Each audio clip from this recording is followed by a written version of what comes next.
Hello, welcome back to Hazel Jane Tarot. Today we're going to be talking about the Tarot of the Mystical Moments, but I'm not going to be doing a walkthrough or a deck review at this time. Today I'm going to be choosing which of the optional cards I'm going to include in the deck, and I thought I would talk this process through with you, and I'd love to hear what you think about the options and my choices in the comments. So the Tarot of the Mystical Moments is a mass market deck by US Games, which is very hard to get at the moment in the UK, so I'm very grateful that a friend in America was able to send a copy of this to me. So this is by Catrin Welz-Stein, and in the creation of this deck, Catrin has made, as you see here, she has made the Tarot of the Mystical Moments originally with mostly female archetypes, including the five cards that are typically male, the Emperor, the Four Kings. And then she later made male versions of these cards to allow the reader to decide which rendition to work with. Thus, the deck becomes an 83 card deck. Now, I don't want to use all of the different versions. I would like my tarot deck to have 78 cards. So I am going to be choosing which of the options I'm going to include in the deck. Now, one of the first things that I did was have a wee look at the Emperor cards. So there are two options for the Emperor. So this is the more female styled Emperor, and then the male Emperor. Now, I initially quite liked the male version because of his fabulous moustaches, but on reflection, I think I'm going to choose to work with this version of the Emperor. The reason being is that the Emperor being surrounded in this square of which looks like kind of like a European palace, that works quite well for me in the sense of like the structure of the Emperor being the four, and I also quite like the puppeteer imagery of the Emperor having the little ropes tied to the people, and the sense of the checked floor as well being almost like a tiled floor in a palace, but also like a chessboard or a drafts board, and that sense of the Emperor having control and sort of understanding the game that's being played and having control of that. That seems to work quite well for me, symbolically. And obviously we have the clothing and the crown and so on, which it looks like like an emperor or a sort of an old European monarch, And then, whereas in this version of the Emperor, I think you get a sense of the lands that the Emperor controls, but the sort of outdoor setting and so on, and the flowers and so on, it just doesn't really speak Emperor to me as much as this version of the card does. The other thing I wanted to just check before I finalized my decision was to look at each of the cards with the Empress from the deck. So this is the rather young Empress. So when I put the Empress with the Emperor, I feel like this is a better pairing, and that's largely down to the distance that the figure is from well, it's not a camera, but you know what I mean? Like here we have like a wide shot where you can see the whole person in both cards, whereas in this one, we've got like a mid shot where we only see to the waist. So these two seem to pair better together for me visually. So I'm going to choose to work with this Emperor and Empress combination. So what do you think about that choice? I would love to hear what you think or what you decided in the comments and what your reasoning for your choices were, if you have this deck or if you're working with this deck. Now, as we move on to the courts then, Catrin Welz-Stein, the creator, has given us two options for the kings in each suit. So we'll start off with the wands. So we have two kings. So I guess originally she made this female King of Wands and then added a male version as well. Now, if we look at the rest of the court, we have this page, this knight, and then this is the queen. And I mean, as you can see, like the images are all really lovely. I have the Oracle deck by the same creator, and I love this style. So, I mean, I really love all of the images. So choosing to work with or not work with one of the cards isn't about whether the art is any good. It's just about sort of what feels like it fits best for me. So we have the page and the knight. And then we have this queen. Now, she's absolutely beautiful, and the sunflower is lovely and reminds me of the Rider-Waite-Smith Queen of Wands.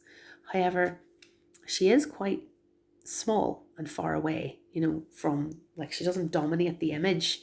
And the Queen of Wands to me is that's the sort of performer archetype for me. When I'm reading tarot, I think of the Queen of Wands as being, you know, the charismatic performer on stage, the artist in the moment of creation, you know, but very much on display, performing, being celebrated by others and so on.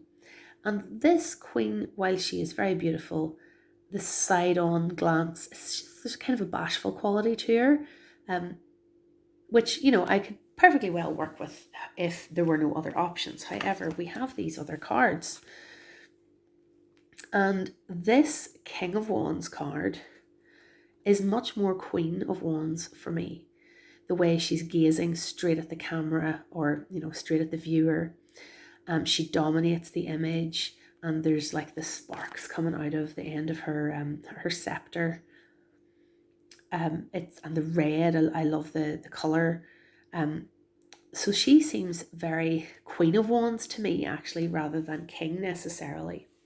And then we have this King of Wands, and, you know, he's playing the drum and creating these flames. And I quite like the idea of the King of Wands as the drummer drummer holds a band together, you know, keeps everybody in time, or can lead a march in a I'm thinking of, you know, olden style battles, or lead a band in a parade and so on. Like, there's a kind of a leadership element implied by the drum, which I like, and the flames coming out of the drum. So I do quite like this as a King of Wands. So the decision then is whether to work with this Queen and King of Wands, or this Queen and King of Wands, or potentially this as the Queen and this as the King of Wands. And I think that is the combination I'm going to use. I like the way the red is in both, and they, I think, work quite well as a pair, because they're both fairly sort of mid-shot, fairly close up to the viewer. So, and they both have sort of this like framing of plants at the sides.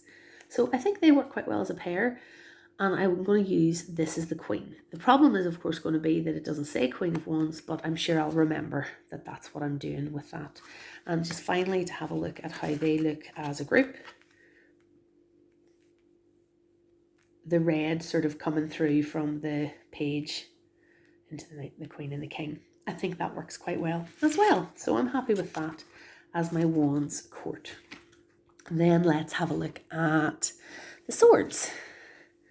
So in the swords, we have these two Kings of Swords, and this is the Queen. So just to look at the original sort of four that she's designed, there is definitely in the sky behind those four a common visual quality between the page and the knight and the Queen and the King, whereas this card has a slightly different background texture from the sky in these images. So if we take the page and the knight out of the picture,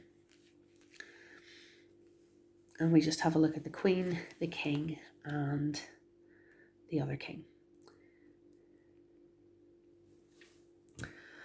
I have to say that once again I'm feeling quite drawn towards working with the two Kings as the King and Queen of Swords.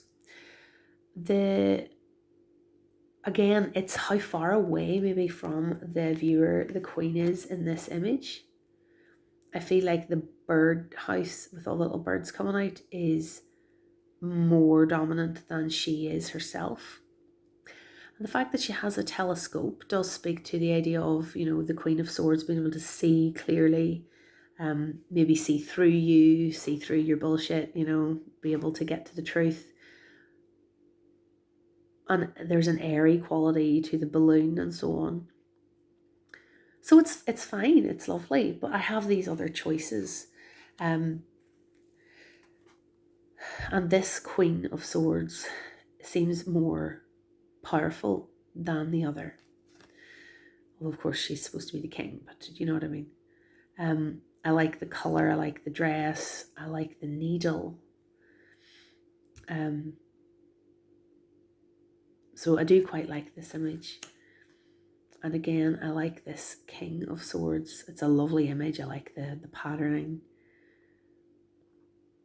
I like that he actually has a sword. And the use of birds and so on. I think it's a really nice image.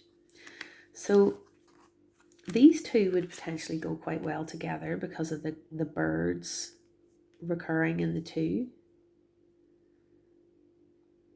But I do like this image. I do like this king. So I think I'm going to go for these two. So once again, leaving out the original queen and using the queen and king as the two kings. Okay, so let's see how they look all together. Yeah, he doesn't fit quite as well in terms of the aesthetic of the whole court. But it's okay, it works pretty well. Now let's have a look at the cups. So in the suit of cups, we have these options. Now, straight away, I can see that this King of Cups is stunning.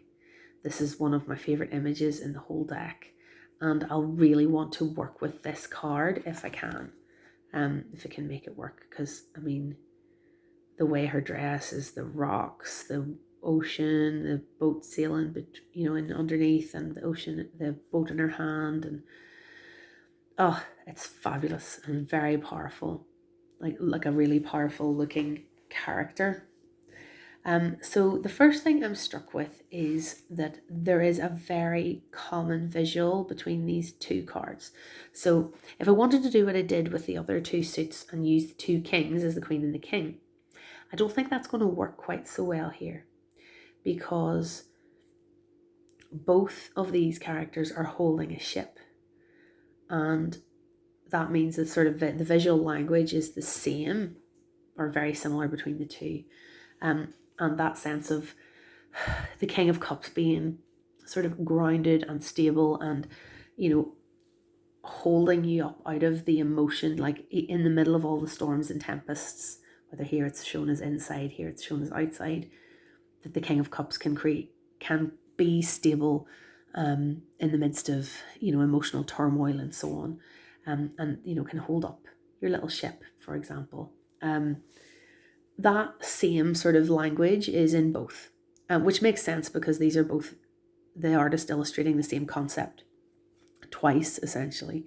But more so than in any of the other suits, I think you can see that here, that it's a very similar concept. If anything, this would be more of a queen image to me than this, because we have the rocks and so on. Like I'm thinking of the Rider-Waite-Smith King of Cups as being, you know, sort of the rocky stone throne, you know, in the middle of the ocean, surrounded by water, which reminds me a little bit of this, sort of in terms of the stability amidst the storm. Whereas this card is more the sort of the emotion and the churning around is inside, which maybe I'm thinking more of the, you know, the embodiment of the emotions in the Queen of Cups, perhaps. So potentially one way I could work with these cards is to use this one as the King of Cups and this as the Queen. That might work. But let's have a look at the Queen card from the deck. So I'm not totally crazy about this image, but One of the things that I do like in terms of these being a pair is that they both have tentacles for hair, and that makes them seem like a pair within the deck. And the other thing that I like about this Queen of Cups is she's underwater. So while here in this card we have the water inside, here we have, the Queen is utterly immersed in water. And we have the compassionate, sort of caring side of the Queen of Cups with the way she's cradling the little seahorse. So I think on balance, it was either going to be Queen and King or Queen and King. And I think just for the visual of the tentacles, for the hair together as a pair, I think I'm going to go with this as my Queen and King of Cups. So let's have a look at how that works as a whole suit. See, they're not as the same in terms of their aesthetic as what the swords were. So it doesn't, the perspective between these three is kind of similar, but this one is closer in, more like this one. So I don't think it really matters in terms of how the suit looks together, which one I pick. So I think I'm going to stick with this. And finally, let's have a look at the Pentacles. So the Pentacles, I think this is kind of tricky again.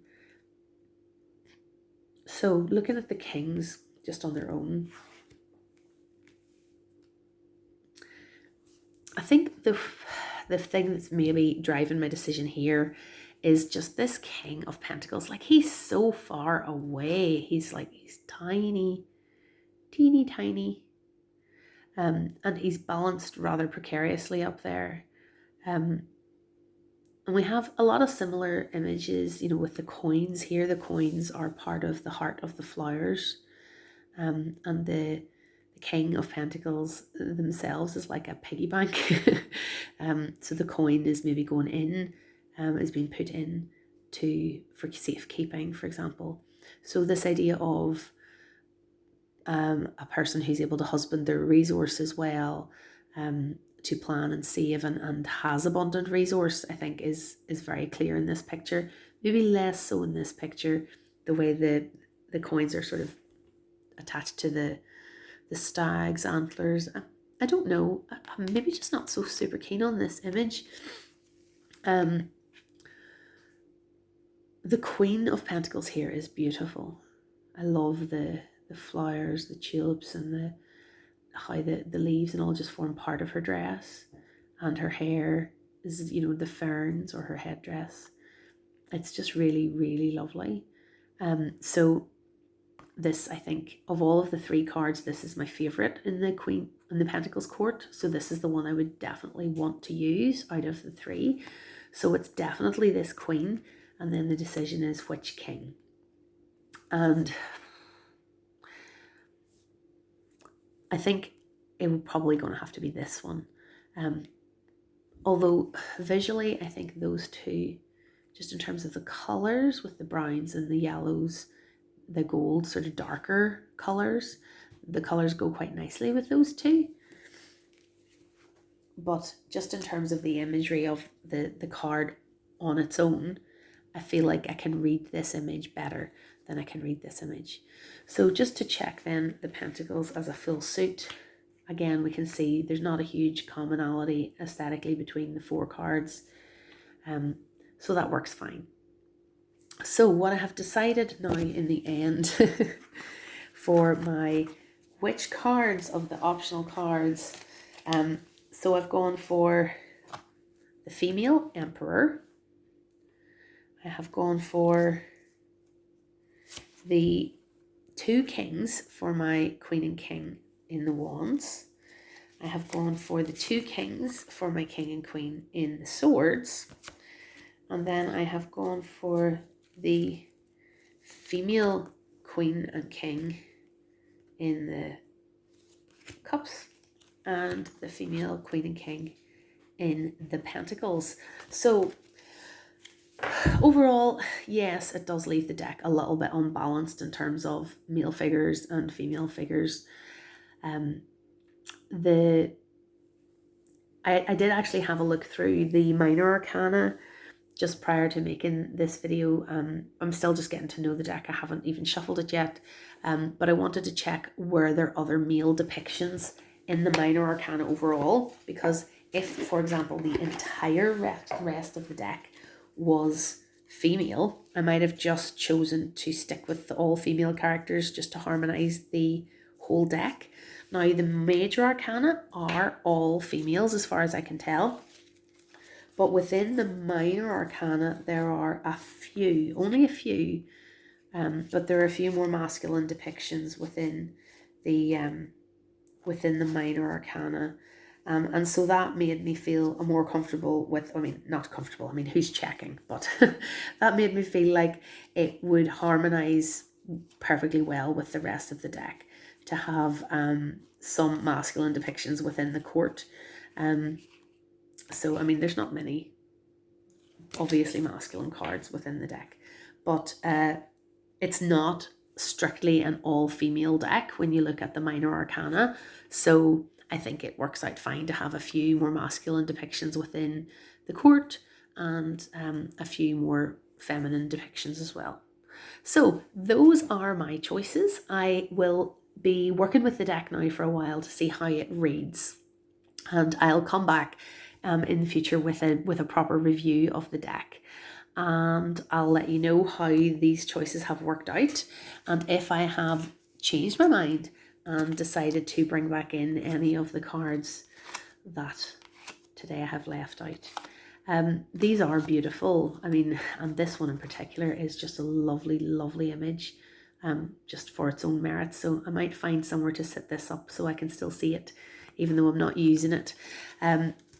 So I will be back in a while to let you know what I thought of the deck in action with a proper review. In the meantime, if you have this deck, if you've worked with this deck, I would love to hear what you thought of my choices, what choices you've made, and yeah, we can have a chat about it in the comments. Okay, bye bye.